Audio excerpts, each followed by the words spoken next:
Good morning. Good morning. Thank you all for being here. If you can hear me okay, if you can just give a bit of a thumbs up in the chat, maybe Pete, one of my colleagues, you could let me know if I'm coming through loud and clear.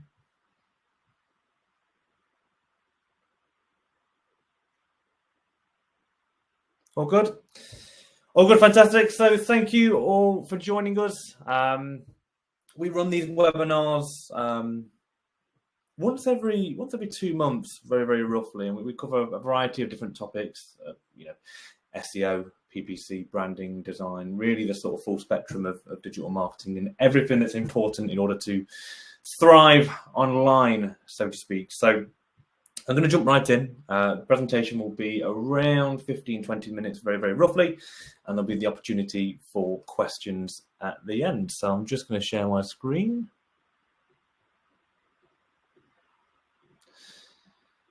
Okie dokie. I'm going to assume everybody can see that. Okay, so elevating e-commerce with AI and storytelling. Before we get into that, a bit of an introduction to myself. So I'm Rob. I'm the Managing Director at The Digital Maze. We're a full-service marketing agency. Some of you will be familiar with who we are. I can see a couple of customers on the webinar already, and some that aren't customers who maybe not be familiar.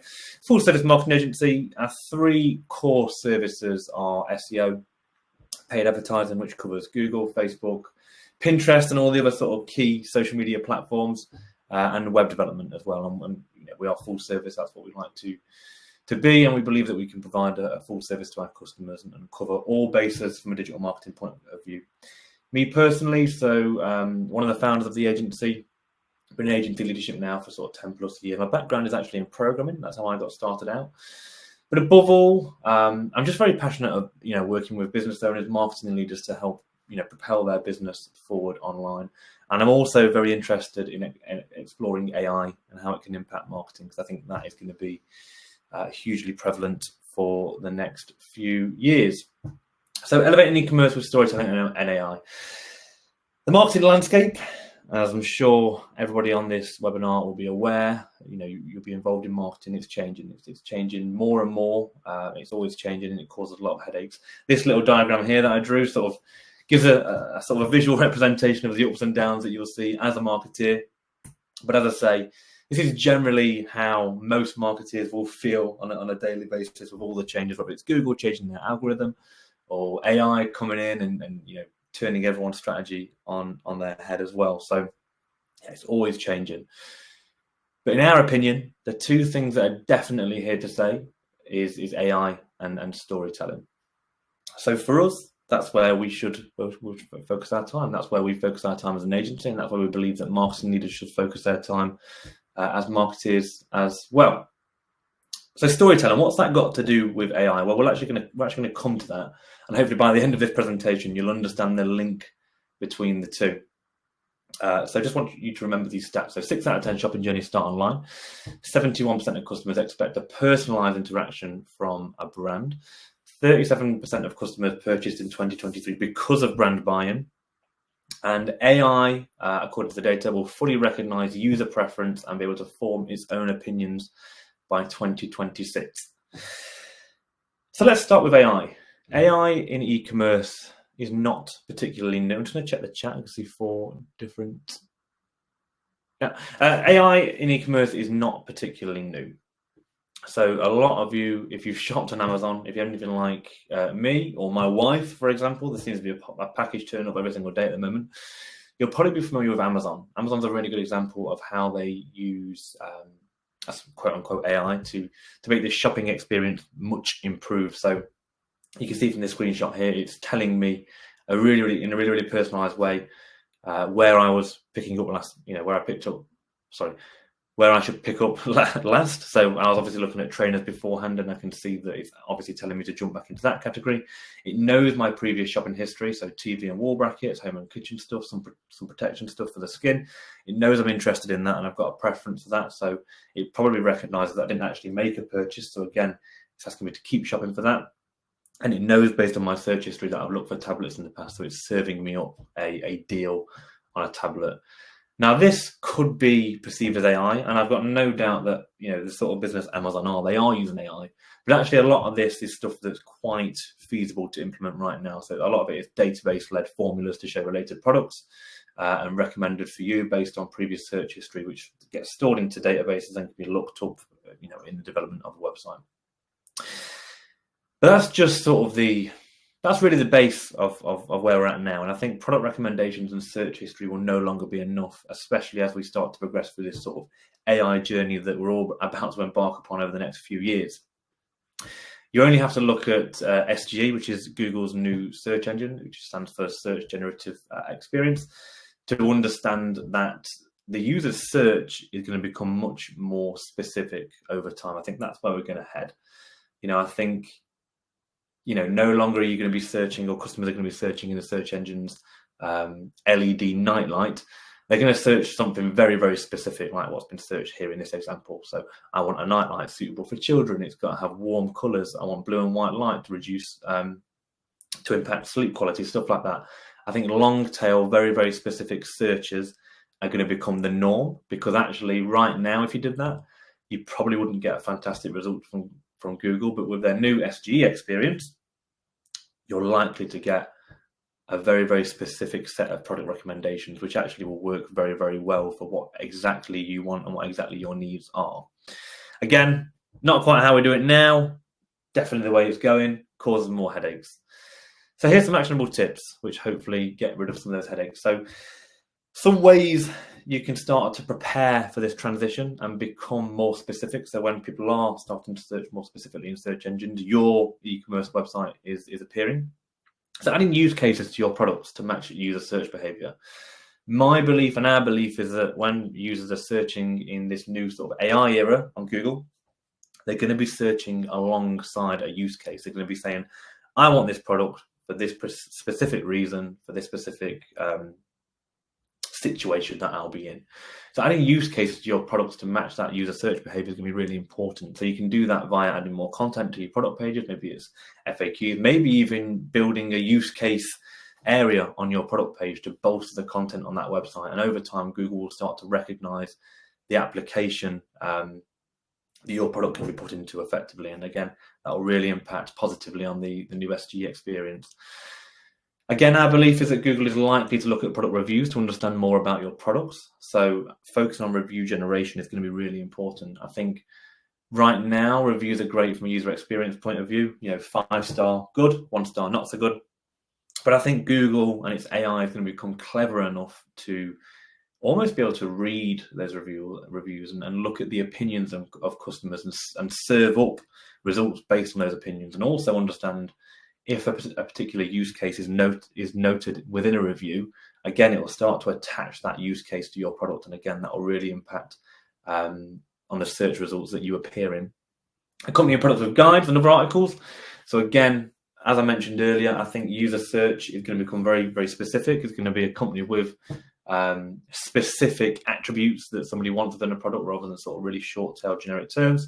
So adding guides is going to be really, really crucial, and linking to those guides from the product page is going to be really crucial as well. So for example, if we turn back to this example where somebody's looking for a nightlight with warm colours, you may wish to add a guide to your nightlight page, which discusses why warm colours help you fall asleep, for example. And again, Google will be smart enough to recognise that link between the two and know that your product offers that. So when a user has that challenge and they want a nightlight with warm colours to help them fall asleep, your product then becomes a viable option for Google to serve up for them. FAQs, so this kind of links to all the previous points about making your product pages more useful, reducing barriers for the customer. So expanding on them, that's not really a new tactic, and neither is the next one. So work on your EAT. So EAT stands for experience, expertise, authoritativeness, trustworthiness. So expanding on those signals. And again, we're going to talk on that more later. But again, all this adds a lot of weight to your product page, your e-commerce strategy. And that's what Google's going to be focused on with its AI. And to be fair, it has been focused on that for many years as well.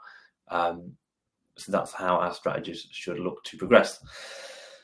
So remember, the primary objective of SGE is to improve the search experience for users. So to become more useful to users, Google wants to provide better recommendations based on really specific searches. So think about how realistically we can tailor our product categories, product pages to really match the intent of what Google wants to do as well, which is make it more useful for users. And our belief is that informational long tail keywords and terms will generate transactional traffic. So right now, the idea of creating guides and whatnot is great. It's great for search engine visibility and stuff like that. But typically you won't find somebody making a purchase from that type of content. Maybe a small percentage. And actually we've got some really good case studies within our own business that suggests that there is a small percentage of people transacting from those pages. But over time, I think they will become even more important. And I think that percentage of transactions from those types of pieces of content will become much greater, and people will start to build relationships with brands based on that content and start to transact from there as well. So cliche, but content and answering customer queries, as it always has been, is even more king going into this AI age. So content, got it. So lots of more examples of how you can use AI with your e-commerce strategy. So one of those is chatbots. Now, chatbots aren't particularly new, but chatbots typically are, I think for the most part, viewed as sort of a live chat widget at the bottom of your screen. But that obviously relies on an actual human there being on hand to answer customer queries and whatnot. But we can reduce that resource by using the new wave of AI chatbots. There's actually a chatbot called Chatbot, which is a really good example of this. It's one of the most widely used. But what it does effectively is it reads and collects information from your website. So the information does have to exist on there. But when somebody wants to get into a conversation with the chatbot and it asks a question, as long as that query is answered somewhere on the website, it can actually locate that and serve that content up within a conversational tone to that customer. So it's really useful. It's just as useful as any sort of actual human would be effectively. But again, it does rely on the content on your website being there. So as long as the conversation the user wants to have reflects back in the content of the website, you should be able to get a really good, really useful conversation out of that chatbot without the need for an actual human to be sitting there. And people are lazy these days. People want information really quick, really sharp, and there's no faster way of doing it than basically a computer processor doing it on behalf of you, using real accurate information that you've put on your website. Another way is recommendations. So again, I think over time, and this is, there is going to be a bit of a shift in sort of user behavior, but I think over time, instead of, so let's say we've gone to ASOS and we want a white shirt, for example, I think that search could soon transition to, I want a smart shirt for a wedding. And I think actually AI will become much cleverer over time to be able to understand what products are suitable for that search. So there's a really good tool called View.ai that effectively does this. I'm not going to claim I know how it does this, but it does do this. It takes your product database, it understands user intent, it matches user intent to the products, and it starts to build a bit of a profile about each product based on what it's suitable for, what it's not suitable for, the shape, the style, all based on a whole load of data points. But again, I think that is the way user search behavior is going to go. I think I'm going to be going on there searching for a shirt perfect for my next webinar rather than navy blue check shirt. I think that's the way it's going to go. And I think websites ought to be gearing up to be smart enough to work along with that transition in user search behavior. So why storytelling? Well, remember the stat from earlier? It said 37% of customers purchased in 2023, so last year, based on brand buy-in. So they had two websites up in front of them offering the same product at the same price, but they opted for the other because they preferred the brand, whether that's what it stood for, whether it's the way it looked visually, the way it spoke to the customer. I don't think it's good enough anymore to have a website that just shifts products at the cheapest possible rate without any investment in brand. And again, I think with the way AI is going, with the way Google is going from a visibility point of view, that's going to preference brand as well. So storytelling is brand building 101. As I mentioned, 37% of customers purchased in 2023 because of brand buying. We learned earlier that EAT is going to be important, and that is one of the pillars of building a good brand.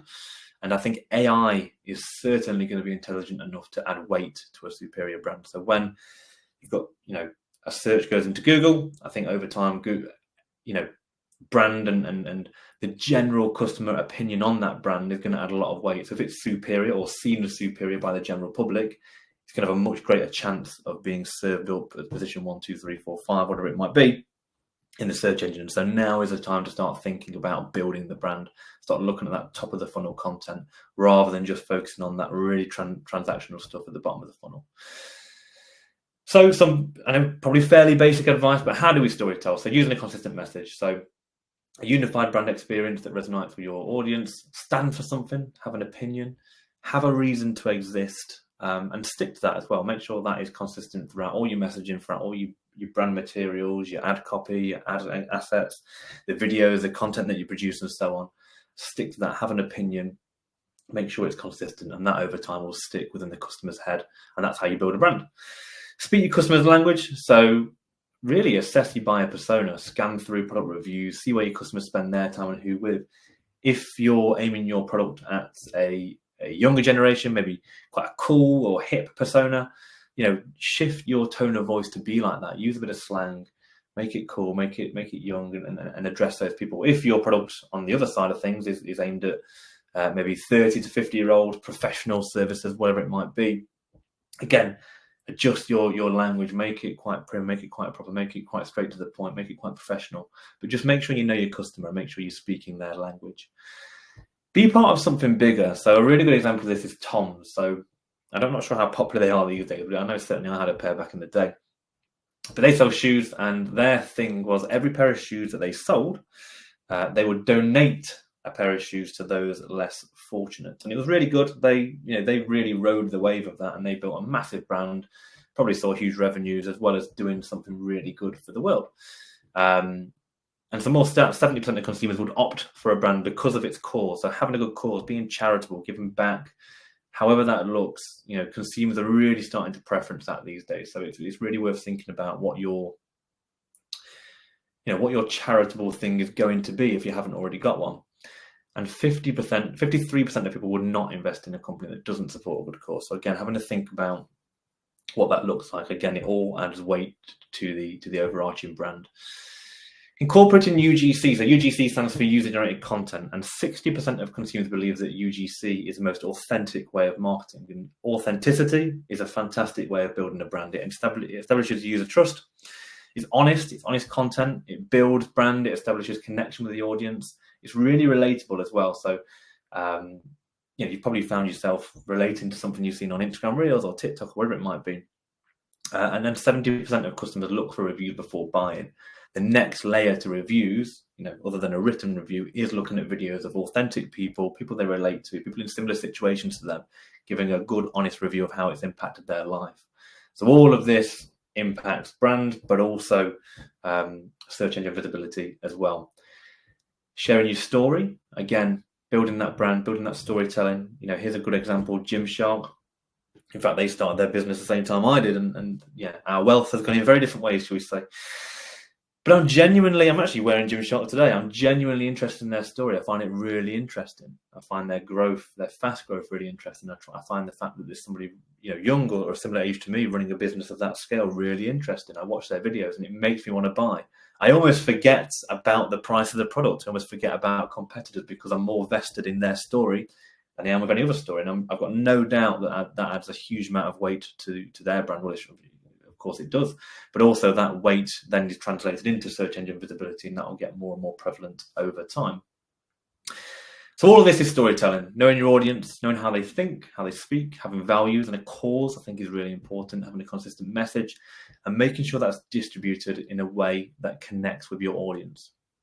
We've got to be more human. We've got to sell our story, and I think we've got to be smart with how we target our audiences. I don't think it's good enough anymore to just sell stuff and sell stuff at the most quickest rate, whatever it might be. I think it's really important to have a brand and wrap that around the products that you're offering. And that is what I believe is going to give you greater visibility in the search engines in this AI era, but also a greater connection with your audience so they'll come back for more. AI and storytelling, for me, they work hand in hand. I think AI will add weight to brand in search, and in 24 and beyond, I think you need to be utilizing AI technology. I've given you some really good examples today of what you can do, and they're fairly straightforward. A bit of a cost attached to them, but fairly straightforward to implement with a decent development team. I think building brands adds weight to AI visibility. I think AI will become clever enough to understand what the general opinion of a brand will be, and it will add weight to the ones that the general opinion is positive, rather than just looking at things like keywords and stuff like that. I think consumers will preference brands that they connect with. We can see that from the data we've looked at today. And consumers will preference brands that enhance the shopping experience with AI. So those stats from earlier, 37% of brands purchased in 2023 from brand buy-in, and AI fully recognizing that preference and opinion by 2026. I think they're the two key stats that we need to focus on here. And that's why they work hand in hand. I think AI will preference brand, and I think consumers preference brand. And there's no way to get away from either your consumer, because you need sales, but also AI because you need visibility. And I think that's where the link becomes really, really apparent. So AI and storytelling, in our opinion, is all here to stay. Thank you for listening. I hope you found that useful. Just a little plug. We have got a podcast. It's called Room 301. We have a monthly episode, and we invite a member of our team to talk about a variety of different topics. A lot of that is e-commerce driven, but SEO, PPC. So anybody who is involved in leading a marketing function or interested in leading a marketing function, I believe will find that podcast a very, very useful listen. Thank you again. Any questions? Feel free to drop questions in the chat as well, by the way, and I'll do my best to answer.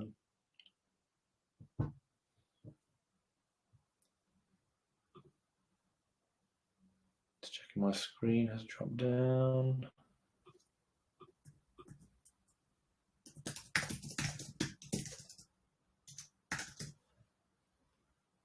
No questions? I'm sure you've got some, Pete.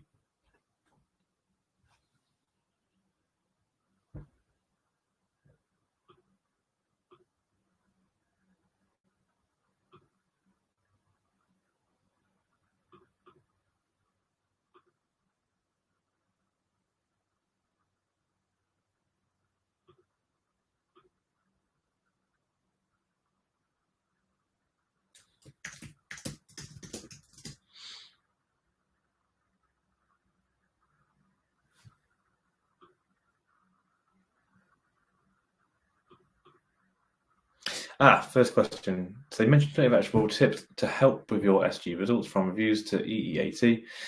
If you're on a tight budget and can't implement them all immediately, what do you think is going to have the biggest impact so we can prioritize?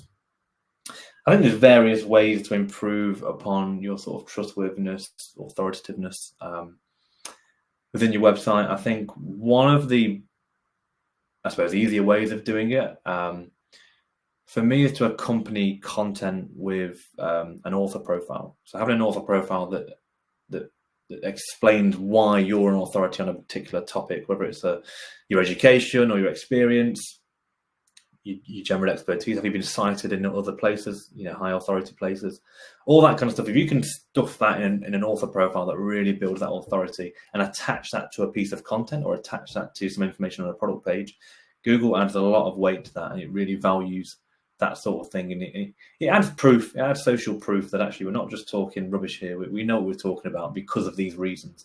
And I think that's really straightforward to do from a development point of view, from a website point of view, if your website isn't already set up to do that. So for me, that would probably be the quickest and most actionable thing to do there. Where do I begin with UGC? How do I control it? So there's various ways to approach UGC. One is obviously employing influencers. That can be quite expensive. The other one is using your internal team. So getting your internal team to open up their iPhone and do it. You can control that quite easily. Obviously, you can't control, organic videos that are made about your products. The only thing you can do is make your product as best as possible. And if something negative does come out, addressing that publicly is a really good way of addressing that. There is some really cool tools out there now. So one of them is called Use Twirl. Really cost effective. It's an online tool. You sign up to it and you get access to a bank of sort of micro influencers. I think it's about 75 quid for a video. You ship your product out to them. All that process is handled via this tool. It's almost like a SaaS system. And it's a really low barrier to entry way of getting started with UGC, especially if you've got a physical product to sell, and you can control the message there as well. So I think that's a really clever way of doing that.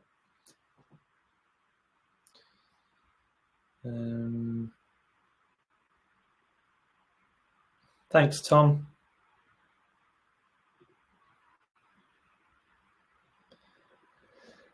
If you sell third-party products as a sports equipment retailer, how would you begin building your brand and your expertise over the product? So for me, if you're selling somebody else's product, for me, I would look at the types of products that you're selling. So if you're selling sports equipment, sports equipment, how do you build your authority and your brand in sports equipment?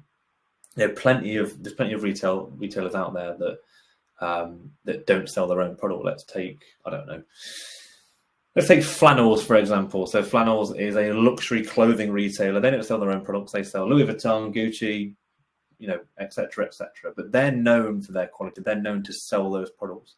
Be consistent with the type of product you sell. So if you're wanting to be a brand that is known for luxury, for service, will only provide luxury goods, only provide good service, take your service really, really seriously, and act in the way you want to be perceived. Other than that, consistent messaging, a really well thought out visual identity as well. The content that you produce, again, if you want to be known for luxury goods, produce content that speaks to luxurious things, that they're therefore going to speak to this type of consumer that's interested in luxurious goods, so to speak.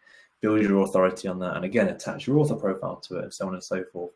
Have a great social media outlet as well that, again, reflects back all the content on the website. So I think messaging is really important there. If you stand for something, if you stand for a certain type of product, or that's what you want to be known as, keep everything that's around your business, the service, the content you put out, the look, the feel, keep it all as consistent as possible, and really guard that with your life.